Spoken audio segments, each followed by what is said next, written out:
Well, hello everyone, and thank you for joining me today. Um, Today, I kind of wanted to go over handling rejections during a sales call. Okay, I know we talk about different tips and things you can do utilizing a cold calling script, uh, your email script and things, but this is more specifically for those cold calls. Okay. Um, Everybody knows if you made, if you, even from day one, right? Rejection during a call can sting, but as a freight broker, it's a chance to shine with professionalism. And today I want to talk to you about how to handle that gracefully. Okay. Um, so we want to understand the why behind the no. All right. Don't always take no at face value. Ask open-ended questions to understand their concerns, right? Like, what are some of the challenges that they face with their current freight process? Okay. Or ask, them to elaborate on why they feel like you aren't a good fit for them. Okay. Address other concerns directly, right? Because we always want to try to be clear and concise with our approach. Okay. So once you understand their hesitation, you can tailor your pitch to address it, right? Maybe they're looking at different options, different delivery type options that weren't brought up during the initial phase of the call. Perhaps they have really strict requirements. Okay. So this gives you an opportunity to kind of address those concerns and showcase your services, and how you'll solve their specific pain points. Okay. Highlight your difference between yourself and other brokers, right? Maybe you've got a much wider carrier network, more transparent pricing, exceptional customer service, right? You want to, those are just a few examples, but you really kind of want to emphasize those advantages for them to work with you versus, one of the other many that they probably talk to on a daily or weekly basis. Okay. Um, Another thing you can do is offer alternatives. All right. Depending on the situation, propose alternative solutions such as, maybe they've got high volume freight in a specific lane and you can offer a slightly lower rate, right? Now, we don't want to fixate on being the cheapest one out there. We never want to focus on price, but if it makes sense, right? And we can, because depending upon the volume, sometimes just a very slight uh, decrease in rate over the course of the year, what that ends up saving that shipper can be quite substantial, right? As long as, your service is still there.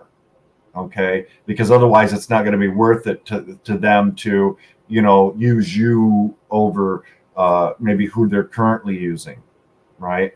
But I've had many calls where, they're already working with one or two other brokers, but they've gotten complacent. They're not, their pricing hasn't changed, but their service has gone way downhill. Right. And so that kind of gave me an opportunity to, hey, you've got my cell phone number, I'm going to be available to you, come hell or high water, pretty much. I'm going to verify everything, make sure driver's name, phone number, truck number, trailer number, all of these types of things, right? Just as a few examples. You want to focus on building trust as well, right? Throughout the conversation, again, be transparent, reliable, and demonstrate your expertise, in the freight industry. If you've picked your niche, right? If you're brand new and you're watching this, it might be a little bit difficult to do that, but you can still relay your knowledge in the freight industry, right? If you've studied and you know your stuff, right? Maybe you've got a mentor who's kind of helped you along. But if you've already got your niche, maybe you've got your first customer or two, and you're already moving loads for them, this new prospect that you're talking to, relay that to them, that you've got experience in handling that type of freight, right? You understand what the common requirements are. Okay. This helps to build trust and makes them more likely to consider you versus somebody else, right? Another key thing to remember is to be persistent, but don't be pushy. Okay. If they're still not sold, suggest a follow-up call. Okay. This gives them, they might be really super busy, right? And they're just not in a position to make a yes or no on that very first call. But this gives them some time, to consider, your offer, potentially reevaluate their needs. Okay. Again, be mindful, but don't be pushy. Respect their decision and avoid constant follow-ups. Okay. So if you got a no and you're hitting them up once or twice a day, whether it be email or phone call, I know you said no, but I would really love an opportunity to work with you. That can be too much. Okay. So you gotta kind of find that sweet spot with follow-ups. All right. So some key things to really remember is that not every no can be turned into a yes, but by actively listening and understanding their needs, you can increase your chances for success. All right. You're going to want to maintain a professional and positive demeanor throughout the call. And even if you don't close the deal, a positive interaction can keep your company in mind for future needs, right? We've talked about this in previous videos. Just because it's a no right now, their needs might change in a month, 2 months, 3 months, right? It might be a year. It could be any time. We're just kind of coming out of the January, February lull. There's, some places that are kind of starting to pick up, March, mid-April, things like that. So when maybe you called them, in February or mid-January or something, and they just, they weren't doing a whole lot at that point in time. They were very upfront about that. And they just, what's the point of working with you if they don't have any freight for you, right? It's just paperwork that they're going to have to do for nothing. So, follow up with them on that. By employing these tactics, you can turn a potential rejection into a valuable opportunity to showcase your expertise and secure a new customer. Okay. So I felt that this was sort of appropriate to talk about today, because again, there's been some of you that have reached out to me, and we've had phone calls, email interactions, DMs through Facebook, and it's always sort of a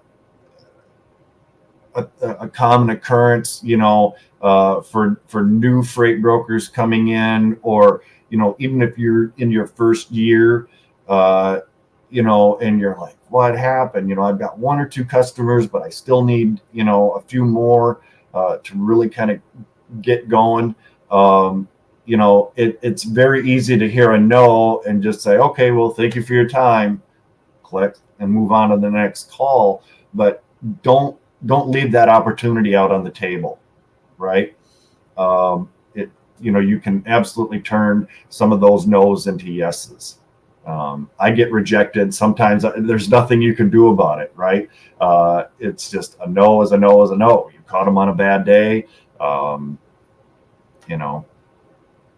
But if you guys like this video, again, I would appreciate the like and subscribe.